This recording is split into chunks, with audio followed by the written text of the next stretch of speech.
people like me. You need people like me so you can point your fucking fingers and say, that's the bad guy. That's the bad guy. That's the bad guy.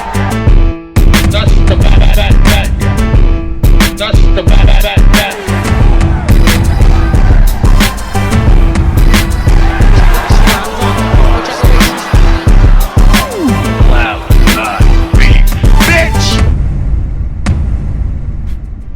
Welcome to the motherfucking relay. We're covering today's top boxing news.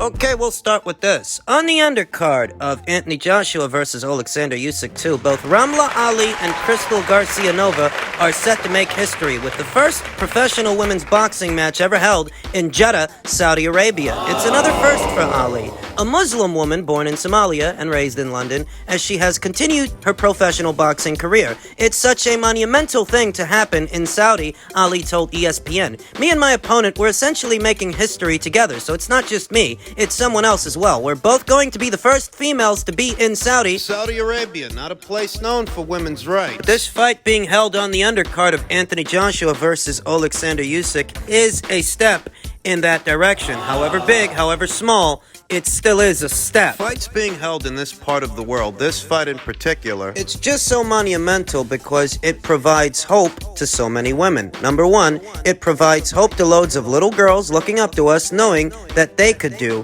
they can be, and they can achieve anything that they want. Ali, who helped start the Somali Boxing Federation, already became the first Muslim woman to win a national championship in Great Britain, the first Somali woman to fight at the Amateur World Championships, and the first woman to represent Somalian boxing at the Olympics. you can more or less get an idea what kind of vision and what kind of career Ramla Ali is attempting to have. And it's ambitious, to say the least, in a historical sense and a sporting sense. Ramla Ali just so happens to have the good fortune of campaigning at a weight, campaigning in a division that has 4 separate world champions, 4 separate world title opportunities. And while she's not set to box for a world title just yet, she's inching towards that. Next up, in Saudi Arabia, a country long known for its oppression of women, although some of the restrictions in the country, including the right to drive and travel independently, have been lifted in past years, Ali believes her fighting in Saudi Arabia, which she said the royal family of the country requested,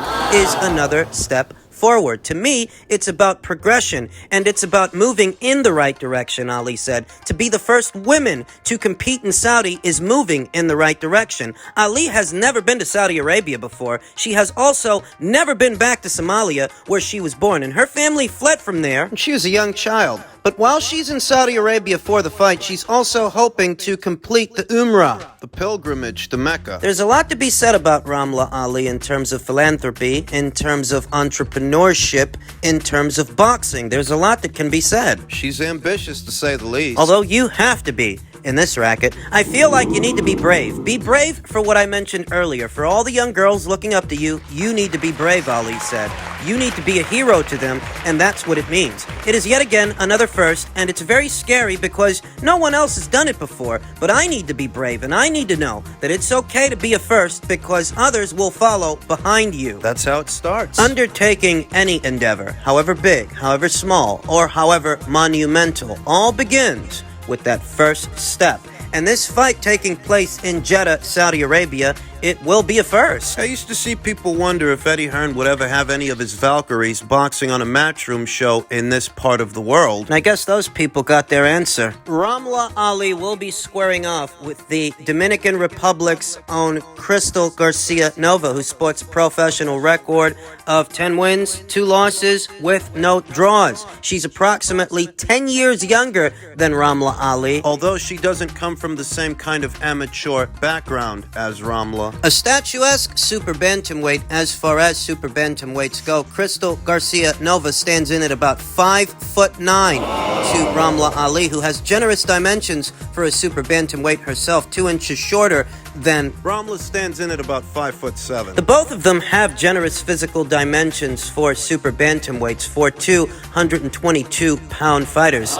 Given these physical dimensions, these are two fighters that could easily end up at featherweight and as high as super featherweight, 130 pounds, where both Alicia Baumgartner, Hyun-Mi Choi, and Michaela Mayer reign as champions. Yeah, perhaps in a distant future. They're super bantamweights for now. Both Crystal Nova and Ramla Ali. Ramla, who was in action earlier this year, not that long ago, last month, in July, against Augustina Rojas. She won a points decision in that fight. Crystal was last in action earlier this year, in May. Now, Crystal's got about 2 times as many fights as Ramla. Ramla sports a professional record of 6 wins, no losses, and no draws to Crystal, who sports a professional record of 10 wins and 2 losses. That's 12 fights on Crystal Nova's end of things, though her quality of competition isn't much better than Ramla's. That's saying that she might have twice as many fights as Ramla, but she's not competing at a level above Ramla. Only 2 out of 12 girls that Crystal fought had winning records. The rest of them, they had upside-down records. More losses than victories. Crystal's coming off a loss to a girl whose name I can't fucking pronounce, but Crystal retired in a corner in the 5th round of what was scheduled to be a 10-round contest, a 10-round fight. Overall, I have no complaints about the opponent choice for Ramla because Ramla only has 6 professional fights. I hardly expect her to be fighting Godzilla right now. Very few fighters, even amateur standouts, are facing world-class fighters, world-class opponents in what is their 6th or 7th professional fight. So I have no complaints about Crystal Nova as an opponent choice, and for what it's worth, she's got a winning record, even if her opponents didn't, so she's decent at some level. And we're going to give Crystal Nova a closer look as the fight date approaches to see what kind of fighter Ramla's about to deal with. But I can't complain because, in its own way, this is a historic moment, a historic fight. Yeah, in its own way it is. In other news, per tweet from Michael Benson, Eddie Hearn has said that Dillian Whyte has received offers to return on DAZN, Sky, and BT. Hopefully he chooses to finish his career with us. But you know what? It's a distinct possibility that Dillian might not, because what you have to ask yourself is,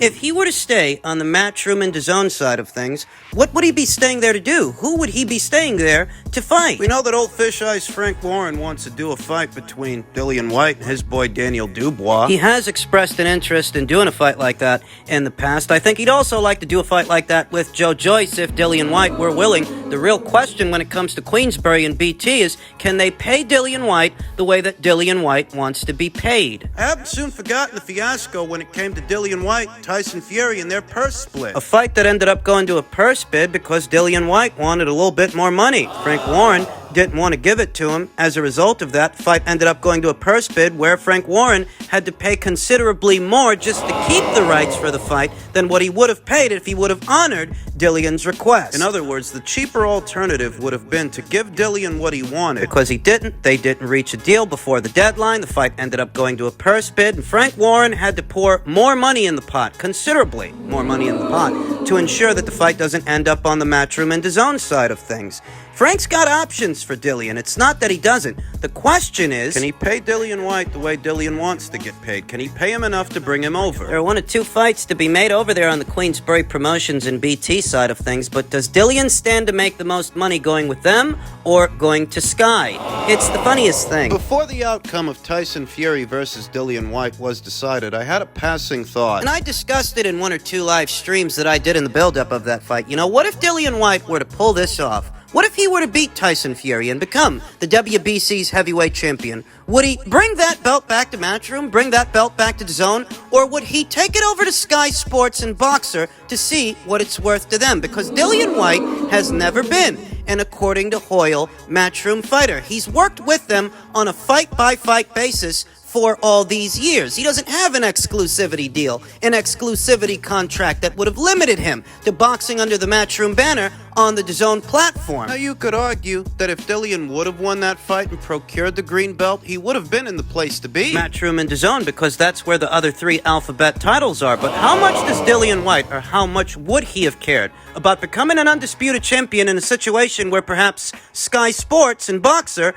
are offering him more money? A similar situation like that lies before us here today. They want that guy. They want to recapture some semblance of the way things used to be. Before Matchroom parted ways with Sky Sports. You're hearing it every other day now, that the people over there at Sky Sports and Boxer are approaching familiar faces that you normally see on Matchroom shows, like Lawrence Okolie, like Dillian Whyte. You see that both Savannah Marshall, April Hunter, Chris Billum-Smith, they all ended up over there. And Liam Smith, he's set to be making his Boxer debut very soon. He's got a fight coming up. The real question here is, if Dillian Whyte were to stay at Matchroom, what kind of options would they have for him? One option that almost immediately comes to mind is a rematch with Anthony Joshua. Should he lose to Alexander Usyk, one fight that they could sell would be that fight, a fight between them. If Anthony Joshua wins and he gets those belts back, he's going to have mandatories to satisfy, so Dillian wouldn't be an option in a situation like that. But in a situation where Anthony Joshua loses and he doesn't have any alphabet titles, thus he doesn't have any mandatories to satisfy, he's free to roam and free to make whatever fights he feels like making. One among them could be a Dillian Whyte fight, because that fight likely is still worth some money. I mean, it ain't what it used to be, and neither is Anthony Joshua if he loses this fight, but that's one fight they could make. Is that an attractive enough option to keep Dillian Whyte on the Matchroom DAZN side of things? I wouldn't be surprised if he ends up going to Sky Sports and Boxer, because Sky Sports has Huey Fury, they have Michael Hunter, they have Joseph Parker, who Dillian Whyte has fought before. He beat that guy. I don't see anybody asking for a rematch. Better still, It's an option. and the word around the campfire is that Sky Sports is paying more than Matchroom. At least these days they are. That was more or less revealed based on the offer they made Lawrence Okolie. It sounds a lot like they have his attention. It sounds a lot like he's considering it. He's considering migrating over to Sky after his tenure at Matchroom is over. He still has one fight left on his existing contract. Could a similar situation arise between Dillian Whyte, Matchroom, and Sky? Could Sky make it worth Dillian's while better than Matchroom and DAZN can? Well, I think it's a distinct possibility. I wouldn't rule it out. Outside of an Anthony Joshua rematch, what the hell would Dillian be doing at Matchroom anyway? Who's he gonna fight? It's funny how in the build-up of the Fury fight, a lot of Fury fans said that Dillian had no marquee value. Well, you could have fooled me. How many major platforms are pursuing him?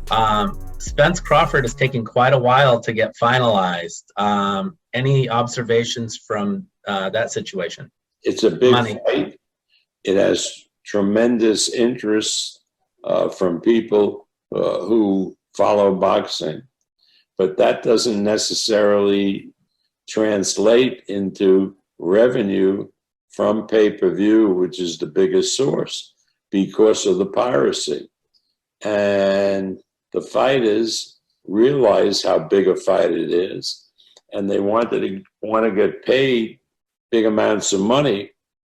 And the promoter has to look at it and say, hey, we'll put it on, we'll give you nice guarantees, but you got to live from the upside, which the fighters realize now will not develop, will probably not develop. Wow. So again, unless somebody wants to subsidize that fight, I don't know how it gets done. These are not the kind of problems that the biggest fight, quote unquote, in the sport of boxing, these are not the kind of problems that the biggest fight in boxing encounters. And Bob Arum, he's not saying anything new here. He's not saying anything here that Tim Smith, the PBC's VP of Communications, didn't already say earlier this year. Bob Arum says that the piracy is an issue. So did Tim Smith in January. The debate seems to have cooled down as to which fight is in fact the bigger fight. The trilogy between Canelo Alvarez and Gennady Golovkin, a fight that's actually done, a fight they've actually gotten over the line, has an official fight date and a location. Which fight's bigger? That fight or this fight? The fight between Terrence Crawford and Errol Spence Jr. And these people, I don't know, they must have thought I asked them which fight do they like better. I don't give a shit what you like. I asked you an objective question. And I expect an objective answer, because when it comes to big fights, really big fights in the sport of boxing, we're talking about specific situations, specific characteristics. Big fights in the sport of boxing generate big attention, big revenue, big gates, big pay-per-view buys. That's what big fights do. And I hate to say it, but this fight between Errol and Terrence, it can't be that big that they can't overcome the financial obstacles, the fiscal hurdles that hinder this fight. The fighters want so much money up front, it's risky to put it on and satisfy what they want at the same time. Though these two fighters, they don't seem to want to go out there for nominal guarantees. You take a nominal guarantee and make the rest of your money from the upside. That's essentially what Bob Arum is saying, and I, in all my years as a boxing fan, have never seen so many cash cows dispense so many IOUs. Gervonta Davis can't afford to pay Devin Haney. Apparently, Errol Spence Jr., supposed to be the welterweight division's cash cow, he can't seem to finance a good offer, a good guarantee for Terrence Crawford. So what kind of cash cow is he really? That's the song the junkies are singing. That's the word around the campfire, the word on the street as to what the holdup is when it comes to this fight. It's the fighters' guarantees. It's too risky to guarantee them the kind of money they want, because if you do that, it might not break even. Pay-per-view might not break even. Call it a twist of fate and a bit of kismet. Call it karma, that it's now up to the PBC to do this fight. Bob Arum, Top Rank, they're not in the picture. And it's the PBC that has been diminishing Terrence Crawford, diminishing this fight, destroying it. So it's only right that it's up to them now to get it over the line. And if it doesn't happen, they've no one to blame but themselves. Because the last 4 years, they haven't been built up for a Spence versus Crawford fight. You're not building up a fight with Terrence by destroying his reputation and questioning his accomplishments, questioning his abilities as a fighter. You're not building up anything. The last 4 years were not built up for a Spence versus Crawford fight. What the last 4 years have been, people over there at the PBC scrambling to find Errol Spence Jr. alternatives between hospital visits. I just told you a while ago, it was better when Top Rank was in the picture because Top Rank could have bore some of the risks to the fight. The financial risks. They could have chipped in. They could have helped. All hands on deck. PBC didn't want them in the picture. They didn't want their help. And now it's up to them alone to do this fight, and still no word. Still no progress. This is the biggest fight in boxing. Bob Arum, like Tim Smith, cited piracy as a major issue in doing these kinds of fights, and yet piracy didn't stop the Canelo Alvarez versus Gennady Golovkin fight from getting made. That third installment, that trilogy. Not to say that piracy isn't an issue, it definitely is, but we see which fight is the bigger fight now, don't we? Piracy is just as much an issue for Canelo versus Golovkin as a pay-per-view as it is for Terrence Crawford versus Errol Spence Jr. as a pay-per-view, with the difference being that Canelo versus Golovkin 3 is big enough that piracy and all, you can still turn over a profit because it's that big a fight. That much bigger than Spence versus Crawford, which is risky to put on due to piracy. What did Tim Smith really mean when he said that all people are going to do is steal it? All they're going to do is steal this fight. Who's going to steal it? Spence's fans? I thought he was a cash cow. I thought he was a star. Thought he was a draw. Apparently he's not a big enough draw to finance a decent offer to Terrence Crawford. As stated, that's the word around the campfire until further notice. No official announcement has been made in reference to this fight. And who knows if it's going to get made? Who knows if it ever even happens? We'll just have to wait and see. But it's not looking encouraging. Terrence Crawford has been a network and promotional free agent since late last year. We're about 7, close to 8 months into this year, and you can't get the deal done? So what are these PBC shows always telling fighters to cross the street for? Cross the street for what? For this? Sparse schedules of activity that lead to careers dying on the vine. My favorite. Fights that don't happen.